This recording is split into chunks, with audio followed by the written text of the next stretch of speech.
Doncic is averaging 28.3 points per game, 8.6 rebounds per game, 8.1 assists per game, with a 46.9% field goal percentage, 34.3 three-point percentage, and a 74.4 free throw percentage, which, by the way, is actually low for a guy that can shoot as well as he can. I think Luka Doncic is the second best player right now in the NBA. Jokic is the best player in the world. He's been the best player in the world for the last 4 years. I do believe that Jokic should have won the MVP last year. I know Joel Embiid was crying about it for the last 2 years, that he thinks he's the best player in the league. And I think Joker will probably win it again this year. He's not having the point season that he had over the last 2 years, but Joker's averaging 26 points per game right now. He's averaging 11 rebounds per game and almost 9 assists per game. Yeah. He's averaging almost a triple-double once again. This is from a big man, and a big man that when he runs on a basketball court, you wouldn't think his athletic ability would turn into the player that he has become. Luka Doncic is one of the best 6'10" point guards I've ever seen. This guy is unbelievable. He scored 73 points in a game, one of the best offensive games I've ever seen,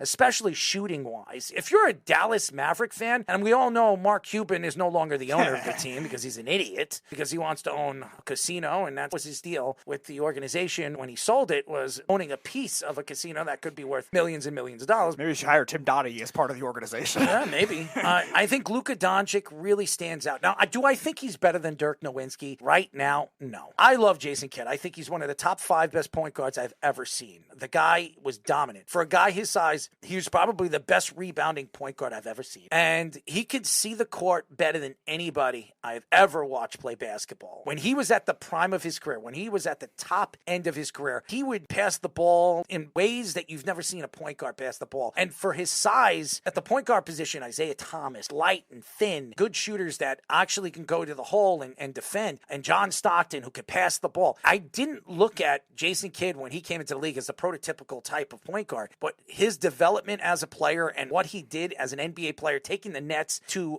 finals the way he did, was unbelievable. And by the way, that net team was not good, but Dirk Nowitzki, I think he's a special player. He's one of the best big man shooters I've ever seen. He really changed the game internationally. I know Michael Jordan brought the international game to the NBA because of his stardom, but Dirk Nowitzki was the first international star that came to the NBA. I don't want to hear about Sabonis. This guy was the best international player at the time that came into the league from Germany, that could shoot the ball, rebound the ball, and change the game. He was so good. He had one of the best fadeaways I've ever seen. Fadeaways that he would shoot the fadeaways at the three-point line and hit them. So he was unbelievable. And to say that Luka Doncic at this point is better than Dirk Nowitzki is ridiculous. He's not Michael Jordan. He's not even Kobe Bryant yet. Will he be? Time will tell. And he's not LeBron James. Stop even comparing. He's not anywhere close to those guys. Yeah. So to say that he is, it's ludicrous, and maybe Jason Kidd is drinking again. Hopefully he's not driving. I don't want him to run into any poles or trees. Maybe somebody else in the Dallas Mavericks organization might be doing that. The actual point guard of the team that likes to run his mouth. But Luka Doncic, I think skill-wise, definitely could be that at this point. It's tough to tell on a 6-year sample because, like you were saying, I think the free throws is really the only significant flaw in his game. He's a 6'10" point guard that's averaging about 8 assists per game in his career, and he's done it 6 straight years. He's already a tremendous playoff player. Nikola Jokic is the best player in the NBA, but Luka Doncic might be second just based on those playoff numbers. Look at the bad teams he's taken to the playoffs in one playoff series. They made the Western Conference Finals by beating the Suns, a 67-win team. They hung tough with the Clippers. They beat the Utah Jazz and had a lot more talent than them at the time. And Luka Doncic, who was his second guy, they didn't have a great supporting cast probably until this team only recently. Well, Brunson was a good player. Brunson was a good player, and that was really it. Like the drop-off after that, who's your next best player? Dwight Powell. I love Dwight. Not a lot of these other guys they traded to the Nets, Orion Finney-Smith. And these are the guys that Luka Doncic is trying to manage. And he's dealing with all Kyrie's drama. He dealt with the drama of the great Kristaps Porzingis.